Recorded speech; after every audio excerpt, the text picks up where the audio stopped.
பரசமய கோளரியை பலராவாயினை பூம்பழனம் சூழ்ந்த சிரபுரத்து திருஞான சம்பந்தப் பெருமானை தேயமெல்லாம் குரவையிடத் தமிழ்வேதம் விரித்தருளும் கவுனியர்தம் குலதீபத்தை விரவி எமை ஆளுடைய வென்றிமழை இளங்கலிற்றை விரும்பி வாழ்வாம்.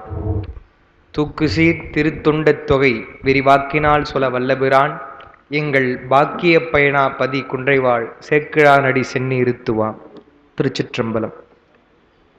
எல்லாம் வல்ல எங்கள் ஏகம்ப பெருமானுடைய திருவடிகளை என்னுடைய மனமொழிமைகளால் வணங்கிக் கொள்கின்றேன்.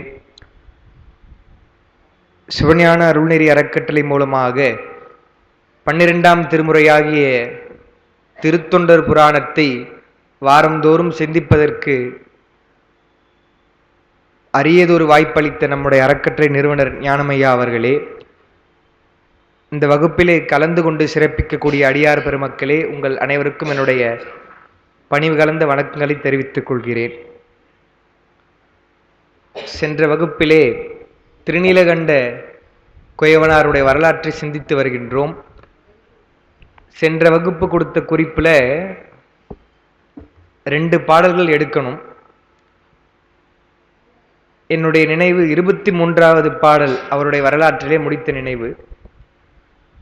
இழையணி முன்னூல் மார்பின் எந்தை நீர் தந்து போன விளைதரும் ஓடு வைத்த வேறிடம் தேடிக்கானேன் பழையமற்று அதனில் நல்ல பாத்திரம் தருவன் கொண்டு இப்பிழையினை பொறுக்க வேண்டும் பெருமை என்று இறைஞ்சி நின்றார். இந்த பாடல் முடித்த நிறைவு.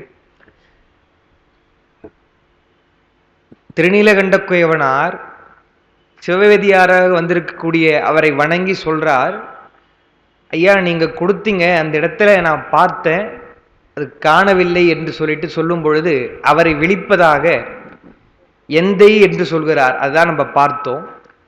எந்தை என்று சொன்னால் தந்தை ஸ்தானத்திலே இருக்கக்கூடியவர் மகன் ஏதாவது அறியாவது பிழை செய்தால் அதை மன்னிப்பது தானே மரபு, அதுபோல நீங்க மன்னித்தருள வேண்டும் என்று சொல்லிட்டு என்ன சொல்றார், வெறும் மன்னிப்போட மட்டும் இல்லைங்க, பழையமற்று அதனில் நல்ல பாத்திரம் தருவன். ஐயா உங்களுடைய திருவோடு என்பது நீங்க முன்ன எப்பயோ கொடுத்துட்டு போனீங்க, அது பழையதாய் போய்விட்டது, அதை விட புதுசு நான் பண்ணி தரேன் என்று அவர் சொல்கிறார். அதை கொண்டு என்றால் அந்த பிழையை தான் பொறுத்தருள்வதை கொஞ்சம் குறைக்கணும் சவுண்ட். அந்த பிழையை நீங்கள் பொறுத்தருள்வீர்கள் என்று சொன்னால் நான் இப்ப கொடுக்கக்கூடிய அந்த ஓட்டினை நீங்கள் வாங்க வேண்டும் என்றுதான் அவர் சொல்றாரு. பெருமை என்றால் அதை பொறுத்தருள்வதுதானே உங்களுடைய பெருமை என்று இறைஞ்சி நின்றார், அவரை வணங்கி நிற்கின்றார் என்று நம்ம அதை பார்த்தோம். என்ன என்றால் அவர் மீது பிழை இல்லை என்பது அவருக்கு நன்றாக தெரியும். அவர் ரொம்ப சாக்கிரதையான ஒரு இடத்துல தான் வைக்கிறார், அதையும் சேக்கிழார் சொல்கிறார்னு பார்க்கிறோம். அப்படி காப்பு மிகையாக இருக்கக்கூடிய இடத்திலே வைத்தும் காணவில்லை என்று அவர் சொல்லிவிட்டு போகலாம். இருந்தாலும் அடியவர் என்று சொன்னால் அவரிடத்தில் எவ்வளவு பொறுமையோடு பெருமானிடத்திலே நாம் எப்படி அணுகுவோமோ அதுபோல அவர்களை அணுக வேண்டும் என்பதுதான் அவருடைய பொறுமையை இந்த பாடல் காட்டுகிறது. அடுத்த பாட்டு தான் நம்ம இன்னைக்கு பார்க்க வேண்டிய பாடல். பக்கம் 130 குறிப்புல நாயனாருடைய வரலாற்றில் 24வது பாடல். சென்னியால் வணங்கி நின்ற தொண்டரை செயித்து நோக்கி என் இது மொழிந்தவா நீ யான் வைத்த மண்ணோடன்றி பொன்னினால் அமைத்து தந்தாய் ஆயினும் கொள்ளேன் போற்ற முன்னை நான் வைத்த ஓடே கொண்டு வா என்றான் முன்னோன்.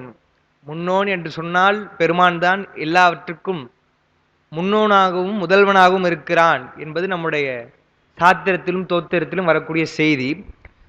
அவர் மிக பணிவோடு வணங்கி அவரிடத்துல சொல்கிறார். பொதுவாகவே இப்ப சொல்றாங்க இல்லையா, சட்டத்துப்படி ஒரு பொருள்னு சொன்னா உங்களுடைய பொருள் நீங்க தான் பொதுவாக பார்த்துக்கணும். அது பொது இடங்கள்லேயே சொல்றாங்க, உங்களுடைய உடைமைகளை கவனமாக பார்த்துக்கோங்கன்னு சொல்றாங்க. நம்முடைய சொத்தா இருந்தா கூட வேறொருவர் பல காலமாக ஆண்டு கொண்டிருந்தால் அதை நீங்க பார்க்காம இருந்தீங்கன்னு சொன்னா அது சிரமமா போயிடுது இல்லையா. அது போல இவர் கொடுத்துட்டு போறாரு, பல ஆண்டு கழிச்சுதான் வராரு. அப்படி வரும் பொழுது இவ்வளவு உரிமையா கேட்கிறாரு, அவர் அவ்வளவு பணிவா பதில் சொல்றாரு. இருந்தாலும் என்ன பண்றாரு பெருமான், சென்னியால் வணங்கி நின்ற தொண்டரை செய்த்து நோக்கி, கொஞ்சம் கோபத்தோட பாக்குறாரா. செய்த்துனா சினந்து நோக்கி, என் இது மொழிந்தவாணி என்றால், என்னப்பா சொல்ற, உன்னை நம்பிதான் நான் கொடுத்துட்டு போனேன் என்று சொல்லி, யான் வைத்த மண்ணோடன்றி பொன்னினால் அமைத்து தந்தையாயினும் கொள்ளேன். நீ என்ன சொல்றது, பழையமற்ற அதனில் நல்ல பாத்திரம் தருவன் என்று சொல்றாரு இல்லையா. நீ என்னப்பா சொல்றது, பழசை விட புதுசா நான் ஒண்ணு செய்து தரேன்னு சொல்ற, அப்படிலாம் செய்தா நான் ஏற்றுக்க மாட்டேன்.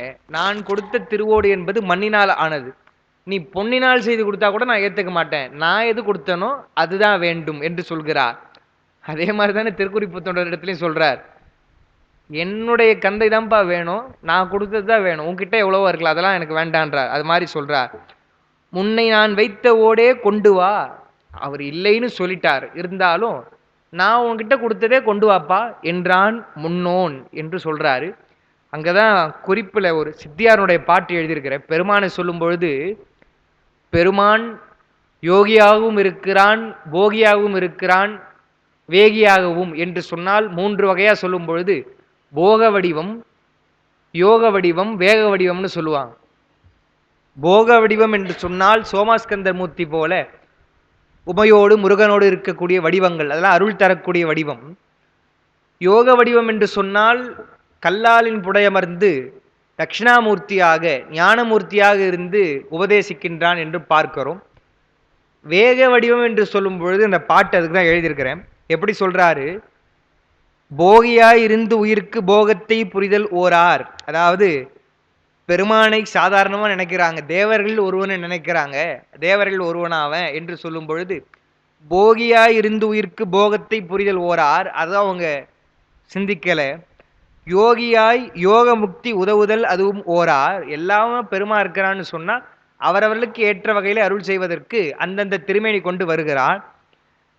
வேகியானார் போலன்னு சொல்றார். அதே மாதிரி சொல்லியிருக்கலாம், வேகியாய் இருந்து செய்த வினையினை ஓட்டல்னு சொல்லியிருக்கலாம். என்ன சொல்றார் இதுக்கு மட்டும், வேகியானார் போல் செய்த வினையினை வீட்டல் ஓரார், ஊகியா மூடர் எல்லாம் உம்பரில் ஒருவர் என்பார்னு வருது சித்தியார்ல. பெருமான் சினம் கொள்கிறான்னு சொன்னா அவனுக்கு கோவம் வந்ததுன்னு சொன்னா என்ன ஆகிறது, எனவே கோவப்படுவது போல இருக்கிறார், அதுதான் வேக வடிவம், அதுக்கே அந்த நிலைமைன்னு பார்க்கிறோம். ஆனால் உண்மையிலே பெருமான் சினம் கொள்வது கிடையாது என்று அதுபோலதான் இங்க சொல்றார். தொண்டரை சேர்த்து நோக்கின்னு சொன்னா அவருக்கு தெரியும் இதற்கெல்லாம் காரணமே பெருமான் தானே, எனவே கோபம் கொள்வது போல நோக்கி. பின்னாடி இன்னைக்கு கொடுத்திருக்கிற குறிப்பில் கூட எழுதியிருக்கிறோம், பெருமான் வரக்கூடிய அந்த விடையை சில இடத்துல சினவிடை அப்படின்னு வரும். சினவிடை என்று சொன்னால் அந்த காளை, இப்போ ஏறு தழுவுதல்னு பொங்கல் இப்பதான் போச்சு, ஏறு தழுவுதல்னு வைக்கிறாங்க, அந்த ஆண் காளையாக இருக்குதுன்னு சொன்னா, காளை என்னன்னா வேகமா அது வரும்பொழுது அது சினம் என்பது இயல்பா அதுக்கு உண்டு, பசு போல சாந்தமா இருக்காது. அதனால் அதனுடைய இனம் பற்றி அடைமொழியாக சின விடைன்னு சொல்லுவாங்களே தவிர, பெருமான் ஏறி வரக்கூடிய அந்த விடை என்பது கோபத்தை உண்டாக்கக்கூடிய விடையா அல்லது கோபத்தை உடையதா என்று சொன்னால் அது சாந்தமா தான் இருக்கும். ஏன்னா பெருமான் கிட்ட இருக்கக்கூடிய எந்த பொருளுமே அதனுடைய இயல்புல இருக்காது. இப்போ கங்கை என்று சொன்னால் அது நெருப்பை அணைக்கலை, அது அடங்கி போய் தான் இருக்கு என்றால் பெருமானிடத்துல அவருடைய நிலை மாறி அருள் வயப்பட்டு தான் இருக்குது என்று பார்க்கிறோம். அதுபோல சினவிடைக்கு பின்னாடி கொடுத்துருக்கிறோம்.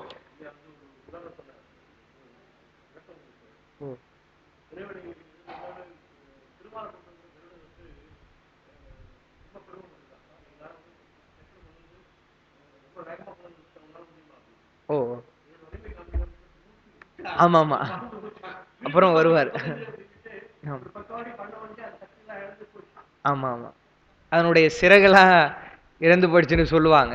ஆமா, கோபம் வரும், அதனுடைய இயல்பு கிடையாது அவருக்கு. ஏன்னா அவரிடத்துல போய் நான் தான் ஆற்றல் உடையவன் என்பது போல சொன்னா அப்பனா என்ன அர்த்தம், எங்க ஆளுகிட்ட நான் இருக்கிறேன்பா, நான் ரொம்ப சிறந்தவனா இருக்கிறேன் என்றால் அவரை சொன்னா பெருமானை சொல்ற மாதிரி இல்லையா, அதனால அது சொல்லுவாங்க. புராணத்துல வரக்கூடிய செய்தி தான் அது. எனக்கு அதுக்கும் சொல்லலாம், சினவெடின்னு சொல்லலாம், பொருந்தும், நல்ல உதாரணம் தான். அது பின்னாடி வருது, அதை பார்ப்போம். இங்க பெருமானை சொல்லும் பொழுது அவர் வேகியானார் போல் என்று சொல்வது போல இங்க கோபப்படுவது போல் அவர் நோக்குகிறார் என்று பார்க்கிறோம். அடுத்த பாடல், கேடிலா பெரியோய் என்பால் வைத்தது கெடுதலாலே நாடியும் காணேன் வேறு நல்லதோர் ஓடு சால நீடு செல்வது தானொன்று தருகின்றேன் எனவும் கொள்ளாது ஊடி நின்று உரைத்தது எந்தன் உணர்வெல்லாம் ஒழித்தது என்ன. நீலகண்ட குயவனார் சரியா சொல்றார். என்னன்னா, கேடிலா பெரியோய் அப்படின்றார். அவருக்கு பெருமான் தான் அதுன்னு தெரியாது. சிவவேதியரை வெளிப்பதாக இருந்தாலும் அது சேக்கிழார் பெருமானுக்கு பொருந்துற மாதிரி சொல்லுவார். கேடிலா பெரியோய் என்றால் பெருமானுக்கு அழிவு என்பதே கிடையாது. ஏனென்றால் அவன் ஈரில்லாதவன். எப்படி தோற்றம் இல்லையோ அதுபோல அழிவு என்பது இல்லாத பெருமான். அதுதான் கடவுளுக்கு நம்ம இலக்கணம் சொல்றோம். நித்த பொருளாய் என்றால் நிலையான பொருளாக இருக்கக்கூடியதுதான் பெருமான் என்று பார்க்கிறோம். அதை சொல்றார். கேடிலா பெரியோய் என்பால் வைத்தது கெடுதலாலே நாடியும் காணேன். அங்க நான் வைத்தது காணோம். நான் தேடி பார்த்தேன் சுவாமி, ஆனா அங்கேயும் கிடைக்கல, எங்கேயும் என்னுடைய வீட்டுக்குள்ள கிடைக்கல, காணேன். அது என்ன முறைன்னு சொன்னா, அவர் தேட வேண்டிய அவசியம் கிடையாது, எங்க வச்சோன்றது அவருக்கு தெரியும். இருந்தாலும் அங்க இல்லைன்னு சொன்னா நம்ம என்ன பண்ணுவோம், வேற ஒரு இடத்துல தேடி பார்ப்போம். இப்ப நாமளே ஒரு பொருளை ஒரு இடத்துல வைக்கிறோம்னு சொன்னா அங்கதான் இருக்கும் பாருன்னு சொல்லிட்டு அங்க பாக்குறோம், இல்லைன்னா விட்டுருவோமா? அங்க இல்லைன்னா ஒருவேளை அங்க வச்சிருப்போம் அப்படின்னு இன்னொரு இடத்துல பாக்குறோம் இல்லையா? அது மாதிரி பார்ப்பது முறை. அப்படி பார்த்துட்டேன் அங்கேயும் இல்லை அப்படின்னா என்ன பண்றது?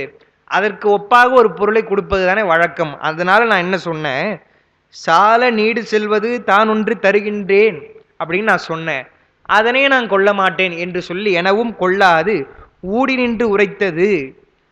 நான் சொல்லியும் நீங்க கோவப்படுறீங்களே சுவாமி, என்ற உணர்வெல்லாம் ஒழித்தது என்ன என்றால், நான் உணர்வு ஒழிந்த நிலையில நிற்கிறேன் என்றால் என்ன அர்த்தம்? நான் இப்ப என்ன செய்வதுன்னு எனக்கு தெரியல சார். பொருளை கொடுத்துட்டு போனீங்க, வச்ச இடத்துல இல்லை, வேற இடத்துல பார்த்துட்டேன், வேற ஒரு பொருள் தரனாலும் வாங்கல, இப்ப நான் உங்களுக்கு என்ன சமாதானம் சொல்றது என்று எனக்கு தெரியல என்று அப்படியே நிற்கிறாராம். அப்படி சொன்ன உடனே இன்னைக்கு கொடுத்த குறிப்பு பாருங்க, 131 பக்கம். ஆவதென் நின்பால் வைத்த அடைக்கல பொருளை வவ்வி பாவகம் பலவும் செய்து பழிக்கு நீ ஒன்றும் நானாய் யாவரும் காண உன்னை வளைத்து நான் கொண்டே அன்றி போவதும் செய்யேன் என்றான் புண்ணிய பொருளாய் நின்றான். என்ன சொல்றாரா? இப்ப நம்ம கூட என்ன சொல்லுவோம், கொஞ்சம் பேசி பார்ப்போம், பேசி பார்த்துட்டு சரிப்பா இதுக்கப்புறம் உங்ககிட்ட பேசுறதுக்குலாம் ஒன்றும் இல்லை, எதுவாக இருந்தாலும் வழக்குல பார்த்துக்கலாம்னு சொல்றேன் இல்லையா? உங்ககிட்ட இருந்து எப்படி அந்த பொருளை வாங்குறதுன்னு எனக்கு தெரியும் அப்படின்னு சொல்றோம் இல்லையா? அது மாதிரி அந்த வழக்குல தான் சொல்றார். ஆவதென் நின்பால், இதுக்கப்புறம் உங்ககிட்ட ஆவறது என்ன பாருக்குது எனக்கு அப்படின்னு சொல்லிட்டு என்ன சொல்றாரா, வைத்த அடைக்கல பொருளை வவ்வி பாவகம் பலவும் செய்து. பாவகம்னு சொன்னா பாவனை தான். அந்த பாவனை என்ன சொல்லுவாங்க, இந்த மாதிரி செய்யறத பாசாங்கு செய்தல், ஒரு மாதிரி நடிப்பு. இந்த நாடகத்தெல்லாம் நடிக்கிறாங்க இல்லையா, அதனால அந்த கண்ணீருக்கு என்ன சொல்லுவாங்க, பொதுவா நீலி கண்ணீர் வடிக்கிற அப்படின்னு சொல்லுவாங்க, பொய்யான கண்ணீர். அது போல பாசாங்கு செய்தல்னு சொன்னா பொய்யாக நடிப்பது. அது மாதிரி நடிக்கிறியா? நான் கொடுத்த ஓடு உயர்ந்த ஓடுன்னு சொன்ன திருவோடு, அதனை எடுத்து வச்சுக்கிட்டு இப்ப பொய் சொல்றப்பா என்று சொல்றார். பாவகம் பலவும் செய்து பழிக்கு நீ ஒன்றும் நானாய் அப்படின்ட்டார்.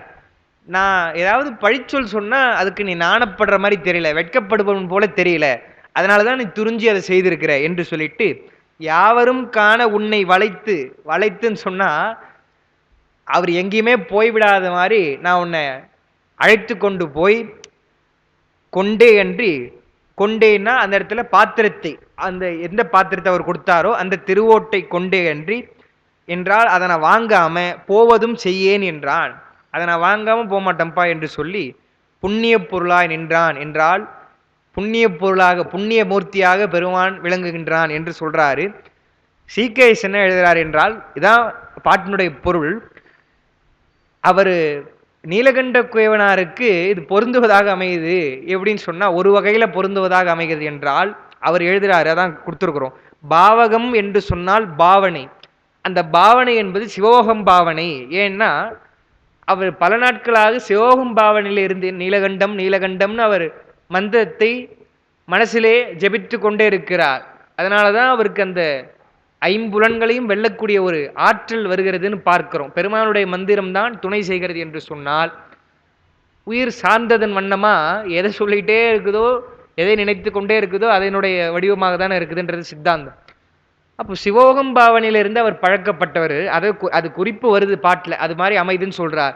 பாவகம் பலவும் செய்தி என்றால் சிவோகம் பாவனையே பலகாலம் ஈடுபட்டு பழிக்கு நீ ஒன்றும் நானாய் என்று சொன்னால் அடியார் பெருமக்கள் எல்லாம் உலகவர்கள் சொல்லக்கூடிய சொற்கள் எல்லாம் கேட்டு அதுக்கு வருத்தப்பட மாட்டாங்க. அதான் சொல்லுவாங்க, நம்மை பொறுத்தவரையில் அவன் பைத்தியக்காரன் என்றால் பைத்தியக்காரனுடைய பார்வையில நாமெல்லாம் பைத்தியக்காரன் அப்படிதான் அவன் நினைப்பான் இல்லையா? அது மாதிரி நாடவர் நம் தமை ஆர்ப்ப அற்ப நாமும் அவர் தமை ஆர்ப்ப அற்பன்னார். அவங்க நம்மளை பார்த்து ஒன்று சொன்னா நாம அவங்கள பார்த்து ஒன்று சொல்றோம் என்று சொல்வது போல அடியார் பெருமக்களுடைய நிலை என்னன்னா, உலகத்தவர் எல்லாம் அவர்களை பார்த்து என்னப்பா பிழைக்க தெரியாததான் இருக்கிறியே, பொன்பொருள் எல்லாம் சேர்த்து வைக்காம திருநீர் தான் செல்வம்னு சொல்லிட்டு இருக்கிறேன்னு அவன் சொல்லுவான். எல்லாவற்றையும் விட உயர்ந்தது இதுதான்ப்பா, இதனுடைய தன்மை உங்களுக்கு தெரியாது என்று அவர் சொல்றாங்க இல்லையா? எனவே உலக பழிச்சொல்களுக்கெல்லாம் நாணமாட்டார் என்பதும் பொருந்தும் என்று சொல்லி பழிக்கு நீ ஒன்றும் நானாய் என்று சொல்லிட்டு யாவரும் காண உன்னை வளைத்து நான் கொண்டே என்று சொன்னால் அனைவரும் காணுமாறு, ஏன்னா அதுக்கு தானே இந்த திருவிளையாடலை செய்கிறார். அவர் அற்புறு புணர்ச்சியின்மை அயலறியாமை வாழ்ந்தார். இப்படி ஒரு சத்தியத்தை கடைபிடிக்கிறேன் என்பது யாருக்கும் தெரியாம வாழ்ந்து வருகிறார். இப்போ அப்படிப்பட்டவருடைய நிலையை வெளியில் எடுத்து சொல்லி அவருடைய பெருமை என்பது ஒருபுறம் இருந்தாலும் பெரியவர் எப்படி இருந்திருக்கிறார் என்று அவருடைய நிலையை விளக்க வருகிறார் பெருமான். அதை குறிப்பா சொல்வது போல யாவரும் காண என்றால் அனைவரும் அறியும்படி உன்னை வளைத்து நான் கொண்டே அன்றி என்று சொன்னால் உன்னை நான் என் கூட அழைச்சிட்டு போயிட போறேன்ப்பா, விட்டுற மாட்டேன், சிவலோகத்துக்கு அழைத்து கொண்டு போவனே அன்றி அது இல்லாமல் போவதும் செய்யேன் என்று பெருமான் கூறுகிறார் என்பது போல அந்த வாக்கு என்று சொன்னால் பெருமானுடைய வாக்கு அவர் சொல்வதெல்லாமே பொருந்துவதாக தான் அமையுமே தவிர அந்த இடத்துக்கு அவர் சொல்லியிருப்பார், இருந்தாலும் நயமாக இருபொருள் படுமாறு அமையும் என்று நம்ம சொல்லியிருக்கிறோம் முன்னையே. அதை அழகா சீகேஸ் எடுத்து காட்டுகிறார் என்று பார்க்கிறோம். அதுதான் குறிப்பிலையும் கொடுத்திருக்கிறேன். அந்த வளைத்து கொள்ளுதல் என்று சொன்னால் எப்படி மாணிக்க வாசகர் சொல்றாரோ, யான் உன்னை தொடர்ந்து சிக்கென பிடித்தேன்னு சொல்றாரு இல்லையா? அது மாதிரி உன்னை நான் பிடித்து கொண்டு அருளால் விளக்கமுறச் செய்து சிவலோகத்துக்கு அழைத்து செல்வேன் என்பதை ஒரு குறிப்பா சொல்றார். பெருமான் தானே அவருக்கு தெரியல, அப்புறம் வழக்கு போகுதுன்னு பார்க்கிறோம். அடுத்த பாட்டு பாருங்க. வளத்தினான் மிக்க ஓடு வவ்வினேன் அல்லேன். அப்பயும் அவர் என்ன சொல்றார், பெருமானே நீங்க சொல்லும் பொழுதே சிறந்த ஓடு திருவோடுன்னு தான் சொல்லி கொடுத்தீங்க என்கிட்ட, இருந்தாலும் அதை நான் எடுக்கல சுவாமி. வவ்வுதல் சொன்னா அதை எடுத்தல், மறைத்து வைத்தல், அப்படி நான் செய்யல. வவ்வினேன் அல்லேன் ஒல்லை உளத்தினும் களவிலாமைக்கு என் செய்கேன் உரையும் என்ன. அவர் பொருத்தமா கேட்கிறார். என்னன்னு சொன்னா, ஒரு பொழுதும் என்னுடைய உள்ளத்தினால் கூட நான் பிறருடைய பொருளை எடுக்க வேண்டும் என்று நினைக்க மாட்டேன் என்று அவருடைய நிலைமையை சொல்றாரு. சொல்லிட்டு என்ன சொல்றாரு, அதை நான் எப்படி சுவாமி உங்களுக்கு நான் சொல்றது? இப்போ ஒரு நம்முடைய மனசுக்குள்ள ஒரு விஷயம் இருக்குதுன்னு சொன்னா அதை எப்படி நான் எடுத்து காட்டுவது என்று கேட்கிற மாதிரி. இப்போ அன்பு இருக்குது, அன்புன்னு சொன்னா கூட நம்ம ஏதாவது ஒரு பொருளோ ஏதாவது கொடுத்து வெளிப்படுத்தலாமே தவிர அது அன்பினுடைய வெளிப்பாடு ஒரு வகையான வெளிப்பாடு தானே தவிர நம்ம மனசுல வச்சிருக்கிற அன்பு எல்லாத்துக்கும் சேர்த்து நம்ம அவர்கிட்ட காமிச்சிட முடியாது. இப்போ பெருமான் மேல நமக்கு அன்பு இருக்குதுங்க, வழிபாடு செய்கிறோம், அபிஷேக ஆராதனை செய்கிறோம்னு சொன்னா அது அன்பினுடைய வெளிப்பாடு தான். ஆனா மொத்த அன்பையும் நம்ம அதில் காட்டிட முடியாது. அப்படின்னா நம்ம அபிஷேகமே பண்ணிட்டே தான் இருக்கணும், அலங்காரம் செய்துட்டே தான் இருக்கணும். அது போல அவர் என்ன கேட்கிறார், நான் என்னுடைய மனசறிந்து கூட ஒரு குற்றமும் நான் செய்யல, அதை நான் எப்படி உங்களுக்கு நான் நிரூபிக்கிறது என்று வருந்துகிறார். உடனே என்ன பண்றாரு, என் செய்கேன் உரையும் என்ன களத்து நஞ்சொலித்து நின்றான். என்ன சொல்றார், தன்னுடைய மிடற்றிலே நஞ்சினை மறைத்து எழுந்தருள் இருக்கக்கூடிய பெருமான் என்ன சொல்றாரா, காதல் உன் மகனை பற்றி குலத்தினின் மூழ்கிப்போ என்று அருளினான் கொடுமை இல்லான். சேக்கிழார் அதான் நேற்று அடியேன் திருவான்மியூர் மருந்தீஸ்வர பெருமானுடைய ஆலயத்திலே முதல் பேச்சு, அங்கே தேவாசிரிய மண்டபத்தில் அன்பர்கள்லாம் பெரிய புராணம் தொடர்ந்து எடுக்கணும் அப்படின்னு சொல்லி சொன்னாங்க. முதல் வகுப்பாக ஒரு அறிமுக வகுப்பாக தான் போச்சு. அப்போது சிலதெல்லாம் எடுத்து சொல்லணும், ஏன்னா நூல் எப்படிப்பட்ட நூல் அவங்க தெரிஞ்சுக்கணும் என்று சொல்லி இது மாதிரி காஞ்சிபுரத்துலேயே எடுக்கிறோம், இருந்தாலும் அவர் அன்பர்கள் கேட்டாங்க என்று சொல்லி பேசும்பொழுது சிலதெல்லாம் சொன்னோம். சேக்கிழார் புராணத்தில் உமாபதி சிவாச்சாரியார், அவர் யாருன்னா சாதாரண ஆள் கிடையாதுங்க, தில்லைவாழ்ந்தனர்களில் ஒருவர். அவர் சொல்றாரு, வேதவியாசர், வால்மீகி, அகத்தியர், ஆதிசேடன் யாரும் சேக்கிழாருக்கு ஒப்பல்ல என்று சொல்கிறார் என்று சொன்னால், அவரை தவிர இந்த புராணத்தை யாரும் செய்ய முடியாது என்று சொன்னேன். அதுக்கு இந்த பாட்டுலாம் ஒரு சான்று. சாதாரண பாட்டு மாதிரி தெரியும் படிச்சா. அந்த இல்லறத்தில் இருந்து கொண்டு அவர் இருப்பதே ரொம்ப சிரமம்.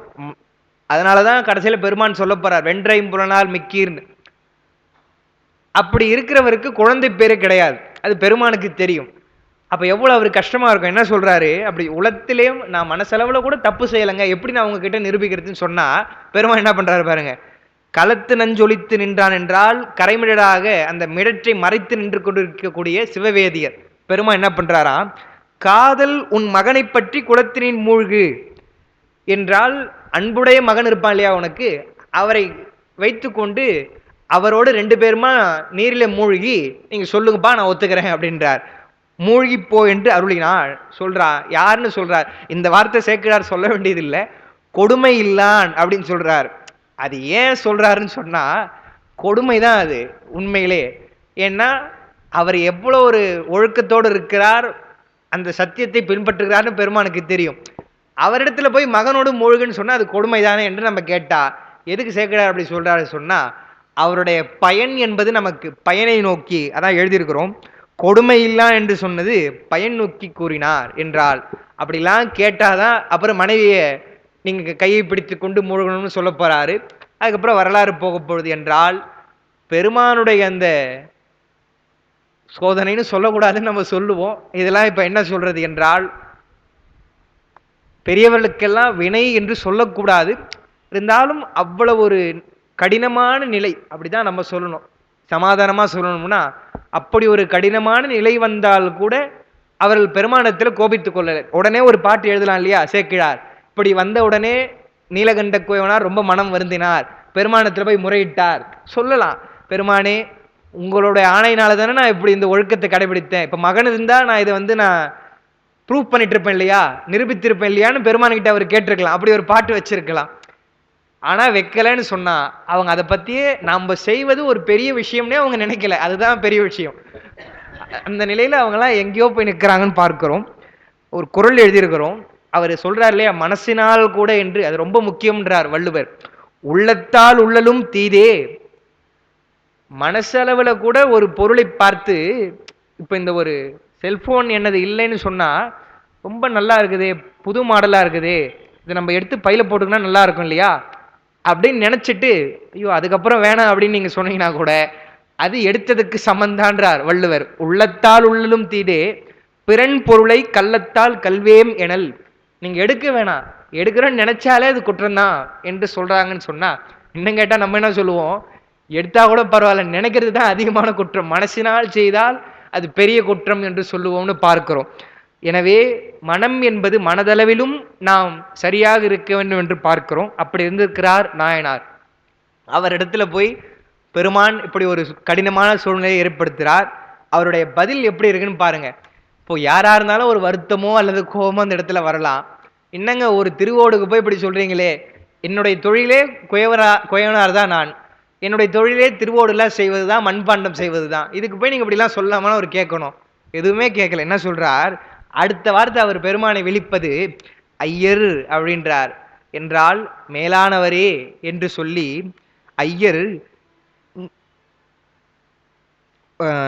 பாட்டு தப்பா எழுதியிருக்குமா என்னன்னு தெரியல, அருளி செய்தன்னு வரணும் பாட்டு. நான் அந்த ரூ என்பது குறிப்பில் விட்டு போயிருக்குது, அது குறிச்சிங்க. அதான் பாட்டு. நீர் அருளி செய்த, நீர் அழிச்செய்தன்னு இருக்குது, ரூ போட்டுக்குங்க. ஐயர் நீர் அருளி செய்த வண்ணம் யான் செய்வதற்கு பொய்யில் சீர் புதல்வன் இல்லை. என்ன சொல்றாரு, பெருமானே நீங்க சொல்றது சரிதான், அப்படி அந்த சத்தியத்தை நான் செய்வதற்கு எனக்கு மகன் இல்லையே என்று சொல்லிட்டு, என் செய்கேன் புகழும் என்ன. அப்பயும் அவர்கிட்ட கேட்கிறார், இப்ப நான் என்ன செய்யறது என்று கேட்கும் பொழுது, மையறு சிறப்பெண்மிக்க மனையவள் தன்னை பற்றி மொய்யலறு வாவிப்புக்கு மூழ்குவா என மொழிந்தார். சரி, மனைவி இருக்காங்க இல்லையா, மகன் இல்லைனா பரவாயில்ல, மனைவியை கைப்பற்றி கொண்டு நீங்கள் மூழ்கி சத்தியம் செய்து சொல்லுங்கள் என்று சொல்கிறார் என்று பார்க்கிறோம். அதற்கு அவருடைய நிலை எப்படி இருக்குன்னு பார்க்கலாம். என்றால் அந்த அளவுக்கு நாயனார் இடத்துல அவர் செய்கிறார். அவர் உயர்ந்தவர் தான். இருந்தாலும் அவருடைய உயர்வு காட்டுவதற்காக பெருமான் இப்படிலாம் செய்கிறார் என்று பார்க்கிறோம்.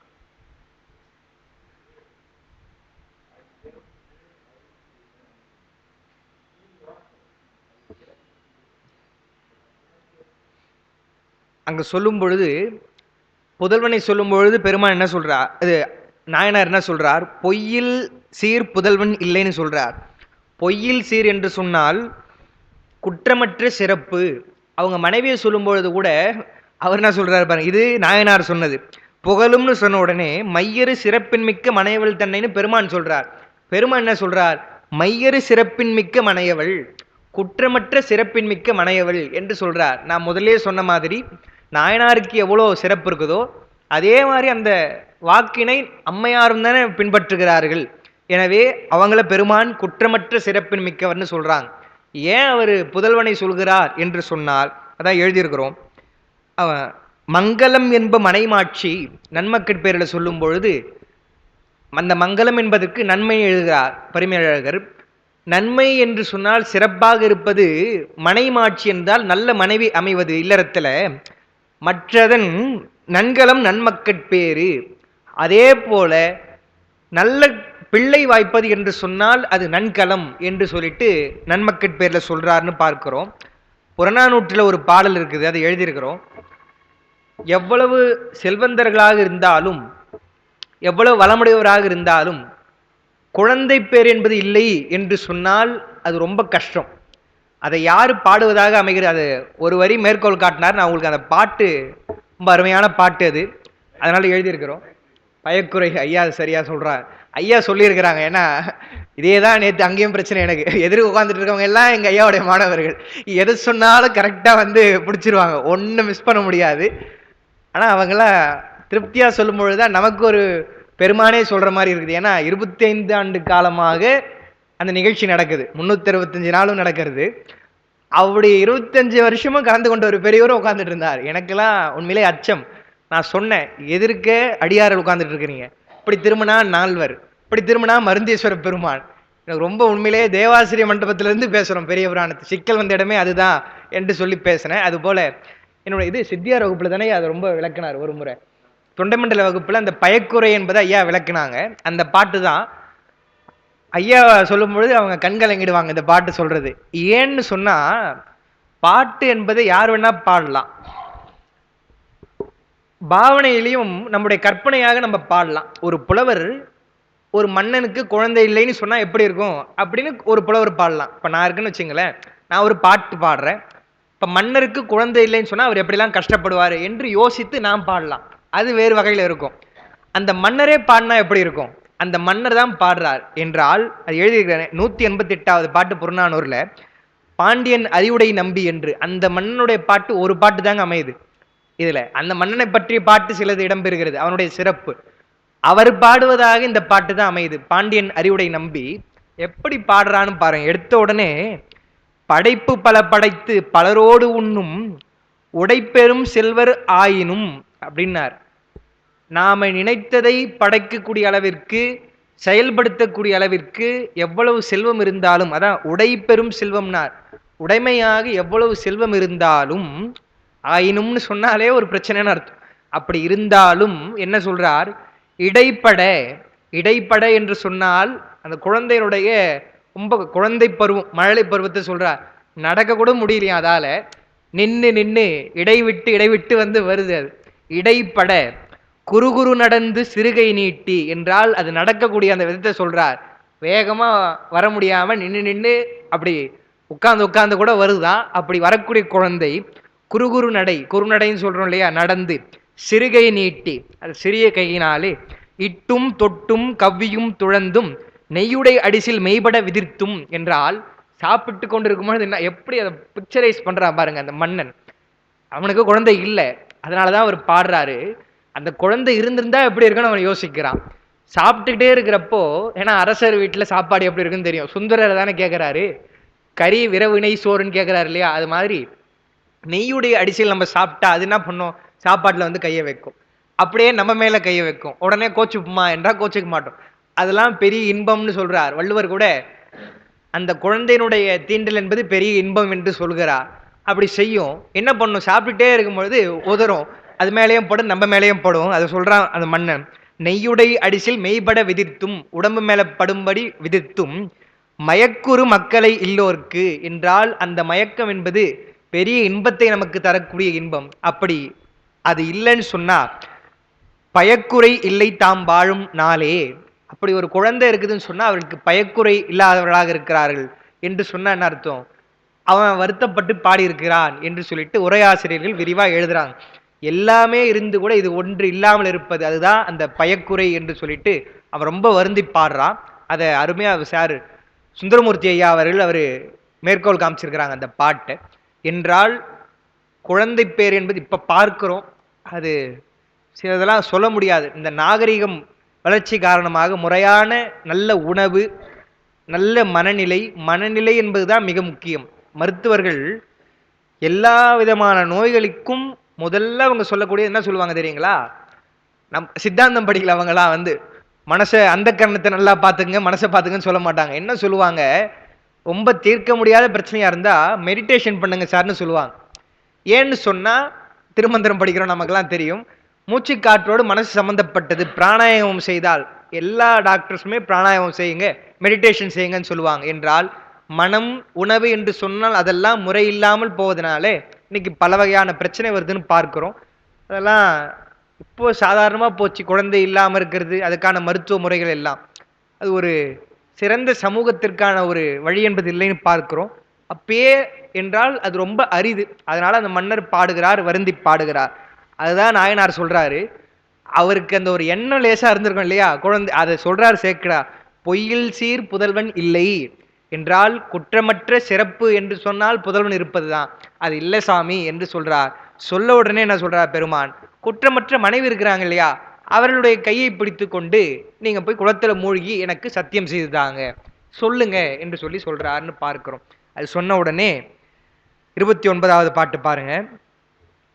கங்கை நதி கரந்த சடை கரந்தருளி எதிர் நின்ற வெங்கன் விடையவர் அருள வேட்கோவர் உரை செய்வார், எங்களில் ஓர் சபதத்தால் உடன் மூழ்க இசைவில்லை, பொங்கு புனல் யான் மூழ்கி தருகின்றேன் போதுமென. ஐயா, உங்களுக்கு நேரிலே மூழ்கி சொல்லணும், அவ்வளவுதானே, நான் சொல்றேன் என்று சொல்றாரு. மனைவியும் அழைத்து கொண்டு இருவரும் கைபிடித்து சொல்ல முடியாது என்று சொல்லும்பொழுது கூட அங்க கூட என்ன சொல்றாரு பாருங்க, அந்த வரி முக்கியம். இதை நம்ம முதல்ல சொல்லியிருப்போம். எப்பன்னு சொன்னா, அற்புறு புணர்ச்சியின்மை பாட்டு சொன்னோம் இல்லையா? அப்ப இந்த பாட்டு நம்ம சொல்லியிருப்போம். என்னன்னா, எங்களில் ஒரு சபதத்தால் உடன் மூழ்க இசைவில்லை அப்படின்ட்டார். என்ன நடந்ததெல்லாம் சொல்ல, அது ஒரு முக்கியமான விஷயம். இன்னொன்று நாகரீகம். நம்முடைய குடும்பத்தில் இருக்கக்கூடிய செய்தியை ரொம்ப எளிமையா வெளியில் இருப்பவர்கள் இடத்துல சொல்லிடக்கூடாது. அது ஒரு நாகரிகமற்ற செயல். இந்த மாதிரி எங்களுக்கு சிக்கல் இருந்ததுங்க, அதனால நாங்க இப்படி சபதம் அதெல்லாம் சொல்லக்கூடாது. என்ன சொல்றார்? ஒரு சூளுரை, ஒரு சபதம் இருந்ததுங்க, அதனால நாங்க அப்படி செய்வதற்கு முடியாது, நான் நீரிலே மூழ்கி உங்களுக்கு சத்தியம் செய்கிறேன் என்று சொல்றார். கங்கை நதி கரந்த சடை கரந்தருளி எதிர் நின்ற என்றால், பெருமான் அவனுடைய கோலத்தை எல்லாம் மறைத்து எழுந்தருளி இருக்கின்றான். வெங்கன் விடையவர் அருள, பெருமான் சொல்ல, வேட்கோவர் என்று சொன்னால் நமக்கு தெரியும். வேட்கோவர் குலத்திலே தோன்றிய நீலகண்ட நாயனார் இவ்வாறு அருள் செய்கின்றார். பொங்கு புனல் என்றால் அந்த குளத்திலே நான் மூழ்கி நான் சத்தியம் செய்து தருகின்றேன் என்று சொல்லிட்டு அவரிடத்த சொல்றார். போதுமென என்றால் வாங்க என்று அவரை அழைக்கிறார்னு பார்க்கிறோம். அப்படி சொன்ன உடனே தான் அவர் என்ன சொல்றாரு, பெருமான் இன்னும் கொஞ்சம் விவாதம் செய்கிறார். ஒன்று, பொருள் நான் கேட்டது கொடுக்க முடியல, சத்தியம் செய்து கொடுப்பான்னா மகன் இல்லைன்னு சொல்லிட்டேன், மனைவியை பிடிச்சி சத்தியம் செய்து என்று சொன்னால் அதுக்கும் ஒத்துக்க மாட்டேன்னு சொல்றியப்பா, சரி இதுக்கப்புறம் வழக்கு தான், நம்ம தில்லைவாழ்ந்த சபையில பார்த்துப்போம் என்று சொல்லி பெருமான் சொல்கிறார். என்ன சொல்றாரு? தந்தது முன் தாராதே கொல்லாமைக்கு உன் மனைவி அந்தளிர் செங்கை பற்றி அலை புனலின் மூழ்காதே சிந்தை வலித்து இருக்கின்றாய். சில பேர் நம்ம சொல்லுவோம் இல்லையா, அவர் என்னதான் நீங்க சொல்லி பாருங்க, ஒரு பழமொழியை சொல்லுவாங்க கிராமத்துல, தான் பிடிச்ச முயலுக்கு 3 காலுன்னு நிப்பாருன்னு சொல்றோம்ல, அது மாதிரி அவர் பெருமான் சொல்றார், என்ன சொன்னாலும் இறங்கி வர மாட்டேன்றியப்பா, சிந்தை வலித்து இருக்கின்றாய்.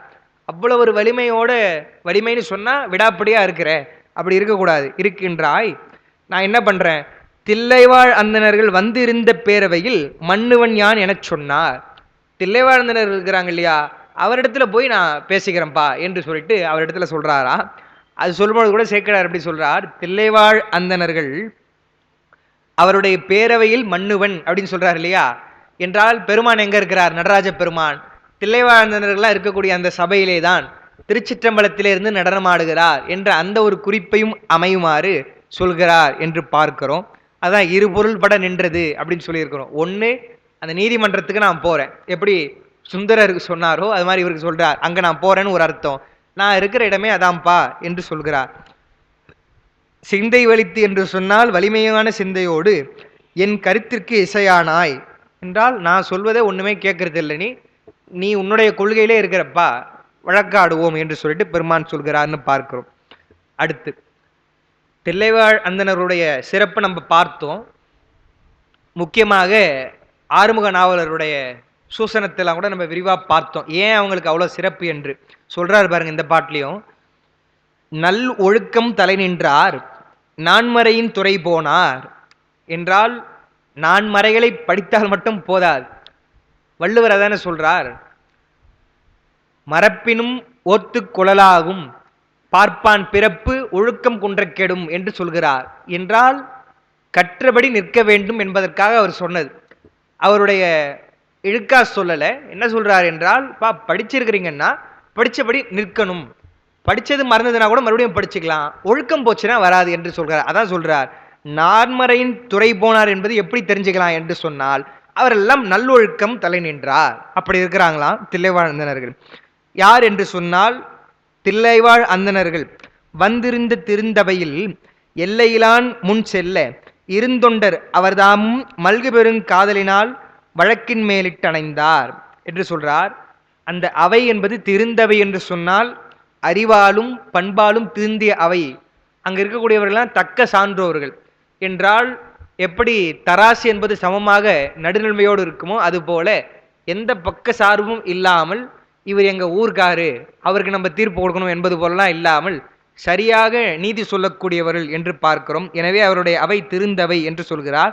பெருமான் முதல்ல போறாராம், அவரை தொடர்ந்து நம்முடைய நாயனாரும் செல்கிறார் என்று பார்க்கிறோம். 31வது பாடல். 32வது பாடல் பாருங்க.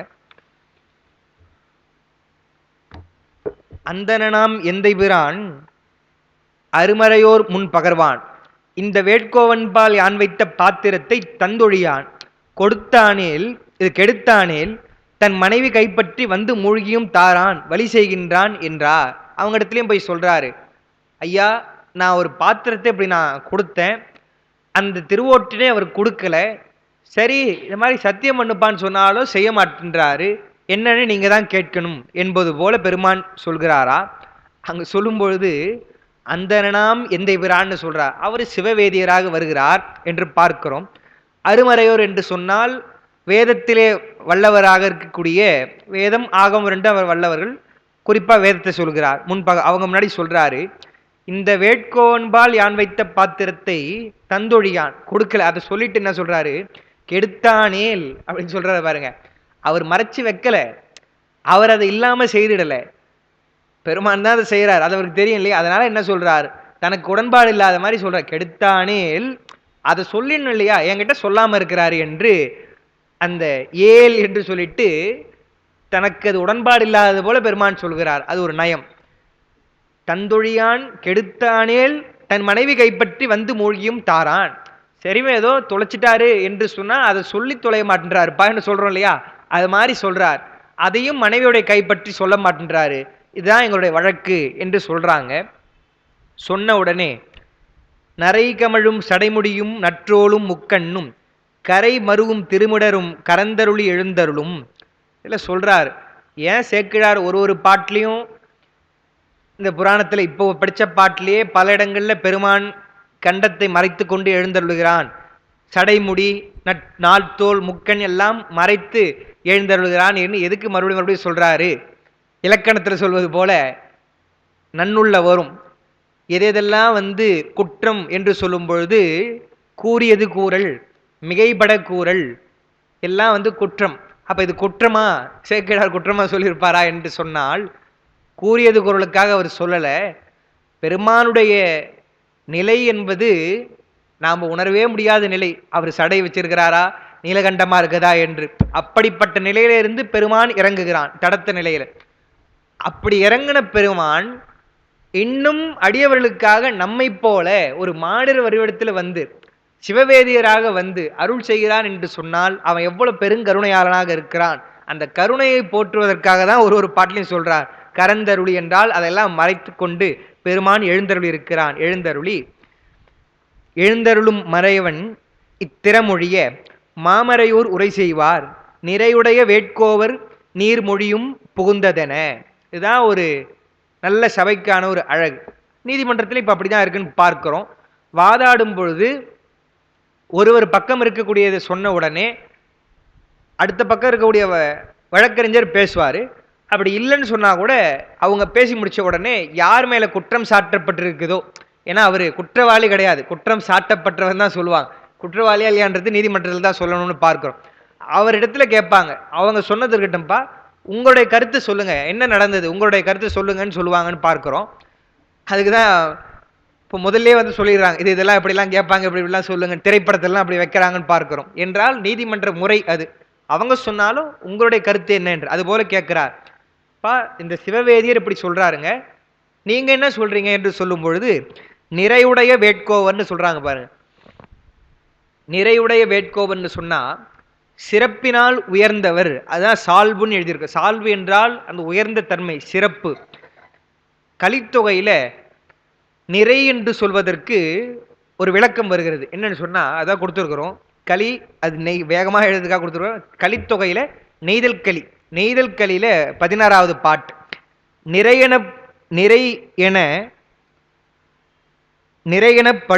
நிறையெனப்படுவது மறை பிறர் அறியாமை. அதுவும் இன்னைக்கு கொஞ்சம் அவசரமா எழுதவே சில இது, அதையும் கொஞ்சம் மாத்திக்குங்க.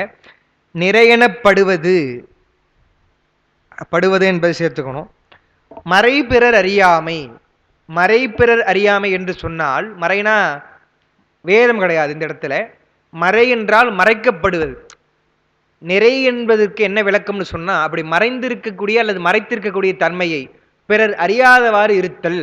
அதுதான் சொன்ன, அது உயர்ந்தவர்களுக்கு இருக்கக்கூடிய சிறப்பு. அப்போ இவர் நிறை உடையவர் தானே, தனக்குள்ள இருந்த அந்த ஒரு நிலையை தான் நீலகண்டத்தின் மீது ஆணை வைத்ததுனால, அவங்க மனைவி ஆணை வைத்ததுனால அதை கடைபிடிக்கிறேன் என்ற அந்த ஒழுக்கத்தை சிவவேதியரிடத்துல கூட சொல்லலை. சொல்லாம இருக்கிறாரு சொன்னா அவருடைய நிலை என்பது உயர்ந்த நிலை. எனவே அதை சொல்றார், நிறையுடைய வேட்கோவர் என்று சொல்லிட்டு தில்லைவாழ் அந்தணர்கள் சொல்வது போல சொல்கிறார் என்று பார்க்கிறோம். அடுத்த பாட்டு நாயனார் என்ன சொல்றாருன்னு தெரியும் இல்லையா? அது சொல்றாங்க, நீள்நிதியாம் இதுவென்று நின்ற இவர் தரும் ஓடு. அவர் சொல்றத அவர் ஒத்துக்கிறாரு.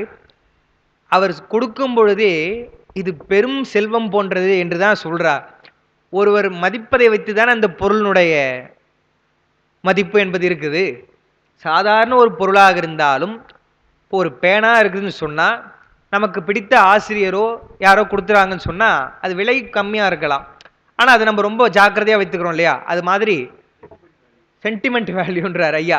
மனதளவில் நமக்கு பிடிச்சிருக்கும். அதனால எனக்கு வேற ஒரு உதாரணம் ஞாபகம் வந்தது, சரி வேண்டான்ட்டு தான் இது சொன்னேன். அப்படி நம்ம நினைத்து கொண்டு இருக்கிறோம். அது மாதிரி அவர் சொல்றார், அவர் பெரியவர் கொடுக்கும் பொழுதே என்ன சொல்லி கொடுத்தார், இதை பொன்னை காட்டிலும் உயர்ந்தது, நான் மிகவும் மதிக்கக்கூடியது, அரியது என்று சொல்லி அவர் கொடுக்கிறாரு. நீள்நிதியாம் இதுவென்று நின்ற இவர் தருமோடு. அவர் எவ்வளவு நேர்மையோடு அங்க சொல்றாருன்னு பார்க்கணும். இப்போ நீதிமன்றத்தில் அவர் என்ன சொல்லியிருக்கலாம், எடுத்த உடனே அவருடைய சார்பாக வெற்றி வர வேண்டும் என்று இருந்தால் சொல்லியிருக்கலாம், ஐயா உங்களுக்கு தெரியும் நான் குயவன், இந்த தொழிலே என்னுடைய தொழில் மண்பாண்டம் செய்யக்கூடியது தான். அவர் என்னமோ சாதாரண ஒரு ஓட்டை கொடுத்தாருங்க, அது இப்போ இல்லாமல் இருக்குதுன்னு சொல்லிட்டு இவ்வளோ பிரச்சனை பண்ணுறாரு, புதுசாக ஒரு ஓடு தரேன்னு சொன்னால் அவர் ஒத்துக்க மாட்டேன்றாருன்னு சொல்லியிருந்தா அவர் பக்கம் கொஞ்சம் வலு சேரும். அப்படி சொல்லாமல் நேர்மையோடு என்ன பண்ணுறார், நீள்நிதியாம் இதுவென்று நின்ற இவர் தருமோடு. சாதாரணதுன்னு சொல்லுங்க, நீள்நிதின்னு சொல்றார். நீள்நிதினா பெரும் செல்வம், பெருஞ்செல்வமாக இதை நீ பாதுகாக்க வேண்டும் என்று சொல்லி அவர் தந்த ஓடு. பேணி நான் வைத்த இடம் பெயர்ந்து கறந்தது காணேன் அப்படின்னார். பேணுதல் என்றால் இடைவிடாது நினைத்தல்னு பொருள். இந்த இடத்துல என்னன்னா பாதுகாத்து நான் வைத்தேன் என்றால் சிறப்பான ஒரு இடத்திலே காப்பு மிகையாக இருக்கக்கூடிய இடத்துல நான் வைத்தேன். அந்த இடத்துல பெயர்ந்து கறந்தது என்றால் மறைந்தது.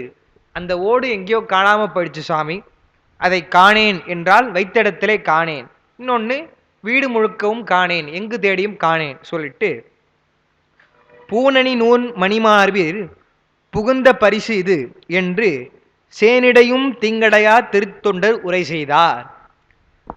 அந்தனரிடத்திலே சொல்லும் பொழுது இதான் செய்தி நடந்தது என்று சொல்லிட்டு புகுந்த பரிசு இது. அவங்க கேட்குறாங்க இல்லையா, நீர்மொழியும் புகுந்ததென என்றால் என்ன நடந்ததோ நீங்க சொல்லுங்கன்னு சொல்றாங்க. இதுதான் நடந்தது என்று அவரிடத்துல சொல்லி அடுத்து ஒரு அடைமொழி கொடுக்கிறார் பாருங்க. சேனிடையும் தீங்கடையா திருத்தொண்டர் உரை செய்தார் என்றால் அவர் கொடுத்த திருவோடு என்பது இல்லைன்னு சொல்றாரே, அதனால அவருக்கு தீர்ப்பினால் ஏதாவது ஒரு குற்றம் நேர்ந்திடுமோ, ஏதாவது தீங்கு நேர்ந்திடுமோ என்று நாம் அச்சப்பட வேண்டியதில்லை. சேனிடையும் தீங்கடையான்னு சொன்னார். தீங்கு என்பது நெடுந்துளைவிலும் தம்மை வந்து அடையாதவராகிய நாயனார் அப்படின்னு சொல்றார். கொஞ்சம் கூட அவருக்கு தீமை என்பது வராது என்றால் பெருமான் பார்த்து கொள்வான். இந்த வழக்கு என்பதும் அவருடைய இந்த கடினமான சூழ்நிலை என்பதும் நன்மையில தான் போய் முடியப் போகிறது என்பதை ஒரு குறிப்பினால் சொல்லி சேனிடையும் தீங்கடையா திருத்தொண்டர் என்று அவருக்கு ஒரு அடைமொழி கொடுத்து சொல்றார். அவர் சொல்லி முடித்த உடனே திருவுடை அந்தனாளர் செப்புவார். இப்போ ரெண்டு பேரும் பேசிட்டாங்க, தில்லைவாழ் அந்தனர்கள் பதில் சொல்லி ஆகணும், அது அவருடைய கடமை அல்லவா. பட்டிமன்றத்தில் சொல்ற மாதிரி ரெண்டு பேருக்கும் பொதுவாக சொல்லிட்டு போயிட முடியாது. என்ன வழக்கு என்றால் அதற்கான முறை அவர்கள் சொல்லி ஆகணும். திருவுடை அந்தனாளர்னு சொல்றாரு, அது குறிப்பு கொடுத்திருக்கிறோம். திரு என்று சொன்னால் அவர்கள் எல்லாம் செல்வமுடையவர்கள் தான். செல்வ நெடுமாடம் சென்று சேன் ஓங்கி ஞானசம்பந்தர் பாடுறார் இல்லையா, அப்படி உயர்ந்த செல்வமுடையவர்களாக இருந்தாலும் அவர் நினைப்பது செல்வன் கடல் ஏத்தும் செல்வம் செல்வமே. சிவபெருமானுடைய குறிப்பாக நடராஜ பெருமானுடைய திருவடியை ஏத்துகின்ற தவம் அதுதான் பெரிய செல்வம் என்று அவர்கள் எண்ணுவார்கள். அதே மாதிரி சேக்கிழார் சொல்வது போல உருவது நீற்றின் செல்வம் பெறுவது சிவன்பால் அன்பு அப்படின்னு சொல்றார் இல்லையா.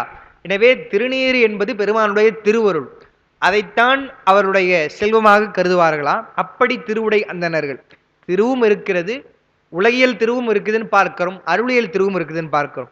திருவுடை அந்தனாளர் செப்புவார் திகழ்ந்த நீட்டின் உருவுடை இவர்தாம் வைத்த ஓட்டினை கெடுத்தீரானால், அவங்களும் அப்படிதான் சொல்றாங்க, நீங்க கெடுத்துட்டீங்கன்னு சொல்லலை, கெடுத்தீரானால் ஏன்னா கொடுக்கல இல்லையா, அதனால அவங்க சொல்ல வேண்டியதா போகுது. தருமைவர் குலத்தின் மூழ்கி தருக என்று உரைத்தாராகில் மருவிய மனைவியோடு மூழ்குதல் வழக்கே என்றார். அவங்களும் அதை சொல்றாங்க. என்ன சொல்றாங்க, ஐயா உங்களால கொடுக்க முடியல அவர் கொடுத்த ஓட்டேன்னு சொன்னா அவர் சொல்லும் பொழுது அந்த சொல்லுக்கு நீங்க மதிப்பு கொடுத்து மூழ்க வேண்டும், அதுதான் என்ன சொல்றாங்க வழக்கே அப்படின்னு சொல்றார். வழக்கேன்னு சொன்னா என்னன்னா முறை அப்படின்னு அர்த்தம், அதுதான் நீதி. அவர் கொடுத்த பொருளை உங்களால கொடுக்க முடியலன்னு சொன்னா அவர் என்ன சொல்கிறாரோ அதை செய்வது முறையாக அமைகிறது என்று பார்க்கிறோம். அந்த வரியும் எழுதியிருக்கோம். உருவது நீற்றின் செல்வம் என்பது வழக்கு என்று சொன்னால் அது முறைமை, அதுதான் அறம் என்று சொல்லி அவர்கள் தீர்ப்பு கொடுத்துட்டாங்க என்று பார்க்கிறோம். இச்சிவயோகியார் 134 எழுதியிருக்கிறோம்.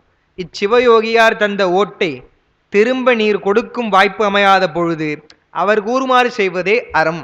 அதுதான் அவங்க எடுக்கக்கூடிய தீர்ப்பினுடைய சாராம்சம். அவருடைய பொருள் அவர் சொல்லும் பொழுது கொடுக்க முடியலன்னா அவர் சொல்வதை கேட்கணும் என்றுதான் முறையாகிடுதுன்னு பார்க்கிறோம். உடனே 36வது பாட்டில் அருந்தவ தொன்றதாமும் அந்தனர் மொழியை கேட்டு திருந்திய மனைவியாரை தீண்டாமை செப்ப மாட்டார், பொருந்திய வகையான் மூழ்கி தருகின்றேன் போதும் என்று பெருந்தவ முனிவரோடும் பெயர்ந்து தம் மனையை சார்ந்தார். இங்க வழக்கு நடக்கிற இடத்தெல்லாம் அம்மா வரல, அவங்க வீட்டில் இருக்கிறாங்க, இவர் தான் வராரு. அவங்க கிட்ட என்ன சொல்றாரு, அப்ப கூட இல்லைங்க என்னுடைய மனைவிக்கும் எனக்கு அந்த மாதிரி ஒரு சத்தியத்தை பின்பற்றணும் அதெல்லாம் அவங்க சொல்லலை. அதான் சொல்லிட்டாரு, திருந்திய மனைவியாரை தீண்டாமை செப்ப மாட்டார் அப்படின்ட்டார். பக்குவமுற்று இருக்கக்கூடிய அந்த அம்மாவை நான் தீண்ட மாட்டேன் என்ற அந்த ஒரு நிலையை எடுத்து சொல்லலை. என்ன சொல்றாரு, பொருந்திய வகையால் மூழ்கி தருகின்றேன். எப்படி பொருத்தமா இருக்குமோ, அதாவது அவருக்கு அவருக்கு பொருந்திய வகையில நான் மூழ்கி தருகின்றேன் என்று அவங்க கிட்ட சொல்லிட்டு, சரி வாங்க போலாம் என்று அந்த முனிவரை அழைத்துக் கொண்டு அவருடைய வீட்டுக்கு போறார். அந்த அம்மாவை அழைச்சிட்டு போலாம் என்று. தம் மனையை சார்ந்தா என்று வருது. பாட்டுலாம் எளிமையா தான் இருக்குதுன்னு பார்க்கிறோம். அந்த தீண்டாமை செய்யாதிருத்தலை இது செப்பாதிருத்தல் என்பதுதான் புணர்ச்சியின்மை அயலறியாமை வாழ்ந்தார் என்பது. அந்த அயலறியாமை வாழ்ந்தார் என்பதை இப்ப வரைக்கும் கடைபிடிக்கிறார். வழக்கு வந்து அவங்க தீர்ப்பு சொல்லி முடிக்கிற வரைக்கும் கடைபிடிக்கிறார் என்று பார்க்கிறோம். நான் நினைக்க பெருமான் ஒருவேளை முதல்ல பெருமானிடத்துல சொல்லியிருந்தா பெருமானே வந்து உலகறிய செய்துட்டு இருப்பார் போல இருக்குது. அவர் சொல்லக்கூடாதுன்னு நினைக்கதான்.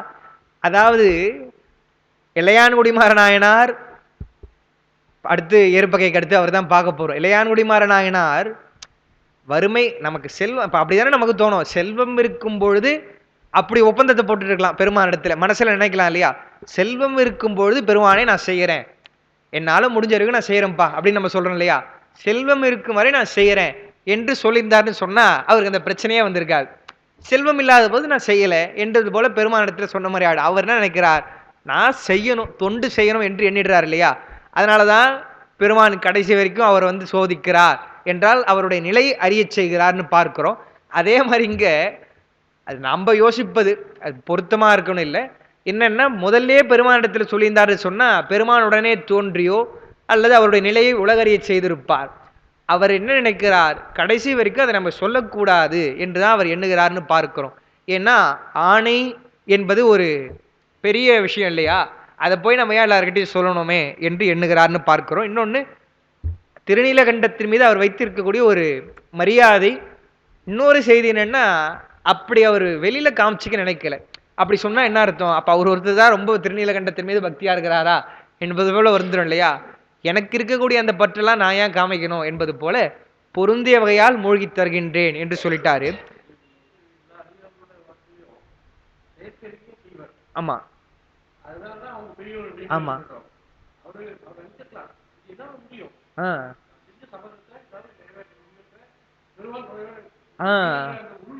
உறுதி இருக்கு. ஆமா அதேதான். எனக்கு துணையாக பெருமான் இருக்கும்பொழுது நான் ஏன் உங்ககிட்ட சொல்லணும், ஏன்னா இதை கடைபிடிக்க முடியும். அது ஐயா சொன்ன மாதிரி அது பிரேக் ஆகிற மாதிரி ஒரு சிச்சுவேஷன் வராது, அதை தகர்த்துற மாதிரி ஒரு சூழ்நிலை வராது என்று அவர் நம்புறார் பெருமானை. ஏன்னா அவர் அடிப்படையாக வைத்துக் கொண்டிருக்கக்கூடியது நீலகண்டத்தை. எனவே அதை சொல்ல வேணாம் என்று நினைக்கிறார். அங்க போனா கூட பெருமான், அதாவது அவங்க சொல்லும் போதே அவர் நினைக்கல ஒரு மூங்கில் குச்சி இருந்ததுன்னா அதுல கை பிடிச்சிக்கலாம், அதாவது ரெண்டு பக்கமா பிடிச்சிக்கலாம் என்றெல்லாம் அவர் நினைக்கல. சரி பொருந்துமாறு செய்கிறேன் என்று அவர் போயிடுறாருன்னு பார்க்கிறோம். அவன் மேல் இருக்கக்கூடிய அந்த ஒரு பெரு நம்பிக்கை தான். அதேதான் 63 நாயன்மார்களுக்கு.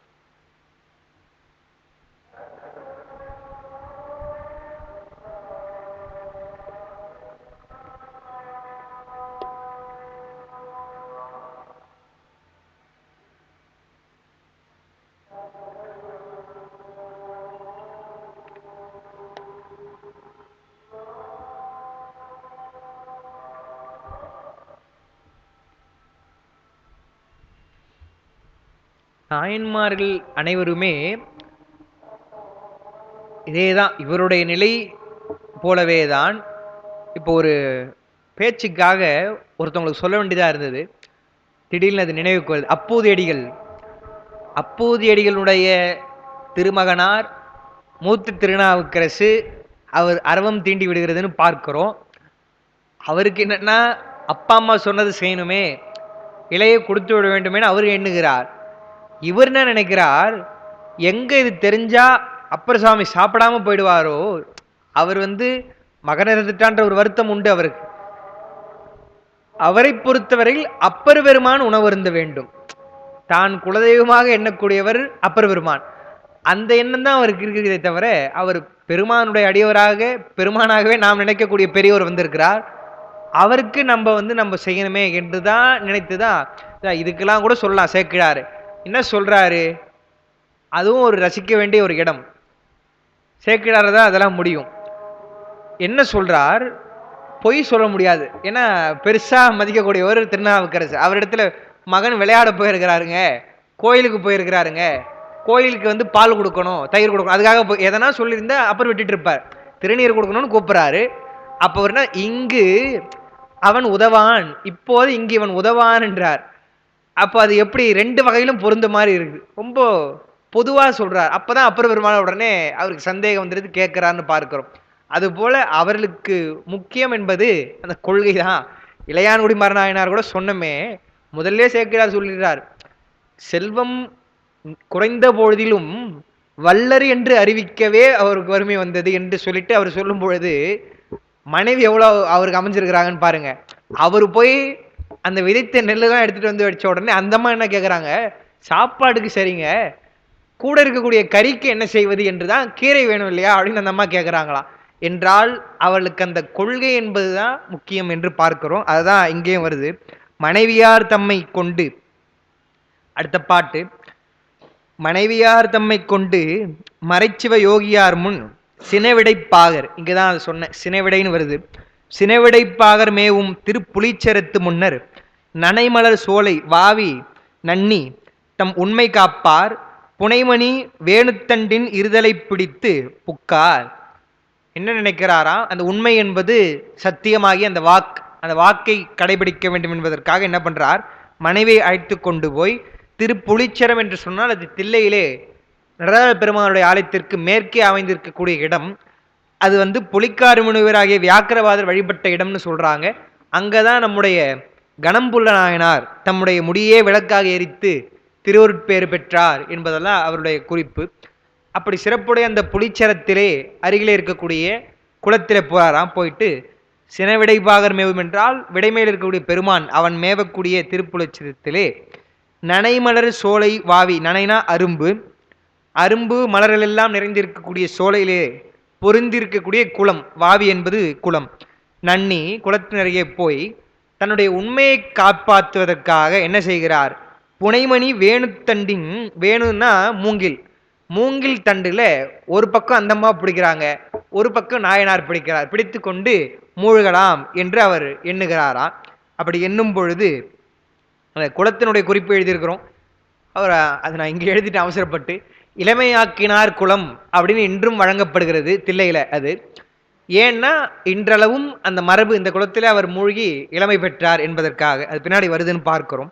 38வது பாட்டு, தண்டு இருதலையும் பற்றி புகுமவர் தம்மை நோக்கி வெண்திருநீற்று முண்ட வேதியர் மாதை தீண்டிக் கொண்டு உடன் மூழ்கீர் என்ன கூடாமை பாரோர் கேட்க பண்டு தம் செய்கை சொல்லி மூழ்கினார் பழுதிலாதார் என்றால், சேக்கிழார் சொல்றார் பாருங்க, நாயனார் அவர் குற்றமற்றவர் தான் என்று அவர் சொல்லணும். சேக்கிழாருக்கு அவருக்கு எந்த நிலையிலும் தான் குற்றம் உடையவர் அல்ல அப்படின்னு சொல்றதுக்காக என்ன சொல்றாரு, தண்டு இருதலை என்று சொன்னால் முன்ன சொன்ன மாதிரி இந்த பக்கம் ஒன்று அந்த பக்கம் ஒன்று பிடிச்சிட்டு இருக்கிறாங்க. புகுமவர் என்றால் நீலகண்ட குயனாரோ அவங்க மனைவியாரும். அவரை பார்த்து பெருமான் சொல்றாராம், வெண் திருநீற்று முண்ட வேதியர் என்றால் திருநீர் அணிந்து கொண்டிருக்கக்கூடிய பெருமான் என்ன சொல்றாரு, பா மனைவியை தீண்டி கொண்டு தானே நான் மூழ்க சொன்னேன். இப்போ நம்ம ஒரு சத்தியம் என்று சொன்னா கூட தலையில கை வச்சு சத்தியம் பண்ணு அப்படின்னு தானே சொல்றோம். அது மாதிரி கதையா அவர் என்ன சொல்றார், மாதை தீண்டி நான் சத்தியம் செய்ய சொன்னா இப்படி மூங்கில் குச்சி நீ பிடிச்சிட்டு இருந்தா அது நியாயமாப்பா என்பது போல அவர் கேட்கிறார். அப்படி சொன்ன உடனே இதுக்கு மேல அவரால் மறைக்க முடியல. அதான் சொல்றார், கூடாமை, கூடாமைன்னா அவர் சொன்ன மாதிரி தன்னால் செய்ய முடியாததை பாரோர் கேட்க என்றால் அங்க சூழ்ந்து இருக்கிறவங்க யார் வந்திருப்பாங்க, எல்லாரும் வந்திருக்க மாட்டாங்க. தில்லைவாழ் அந்தணர்களிடத்துல போனதுனால ஊர் அறிந்திருக்கும், இல்லைன்னா யாருக்கு தெரியாது. எனவே அங்க இருக்கிறவங்க எல்லாம் வந்து குளத்திலே அவர் மூழ்கக்கூடிய செய்தியை பார்ப்பாங்க, எல்லாரும் கேட்கும்படியாக சொல்றார். பண்டு தம் செய்கை சொல்லி மூழ்கினார் என்றால் முன்ன நடந்த நிகழ்ச்சி எல்லாம். அப்போ கூட சேக்கிழார் முன்ன நடந்த நிகழ்ச்சியை சொன்னார் அப்படின்ட்டாரே தவிர என்ன சொன்னார்ன்ட்டு மறுபடியும் அவருடைய வாக்காக அவர் சொல்ல விரும்பல. என்றால் அவர் தயங்கி கடைசியா சொல்லக்கூடியது அதையா நம்ம மறுபடியும் சொல்லுவானே என்று சொல்லி அதுக்கு ஒரு பாட்டு வச்சிருக்கலாம் சேக்கிழார். முன்ன என்ன நடந்ததோ என்று சொன்னால் அவருடைய நிலை, அம்மையார் சொன்னது, அதை தான் கடைபிடிப்பது பெருமானுடைய அருளாக எண்ணி அவர் சொல்லியிருப்பார்னு பார்க்கிறோம். 39வது பாட்டு, அதை சொன்ன உடனே வாவியின் மூழ்கி ஏறும் கணவரும் மனைவியாரும் அதை சொல்லிட்டு அப்படி வேணுத்தண்டை பிடித்து கொண்டு மூழ்கி எழுறாங்க இல்லையா, மனைவியாரும் மேவிய மூப்பு நீங்கி விருப்புறும் இளமை பெற்று தேவரும் முனிவர்தாமும் சிறப்பொடு பொழியும் தெய்வ பூவின் மாமழையின் மேல மூழ்குவார் போன்று தோன்ற. அந்த உண்மையை சொல்லிக்கொண்டு அவர்கள் மூழ்கி எழுகிறார்களாம். அப்படி எழும்பொழுது அவருடைய மூப்பெல்லாம் நீங்கி இளமை பெறுகிறார்கள் என்று சொல்லிட்டு என்ன சொல்றார், விருப்புறும் இளமை பெற்றுன்னு சொல்றார். ஏன்னா இளமை என்பதை யாராவது வேணான்னு சொல்லுவாங்களா?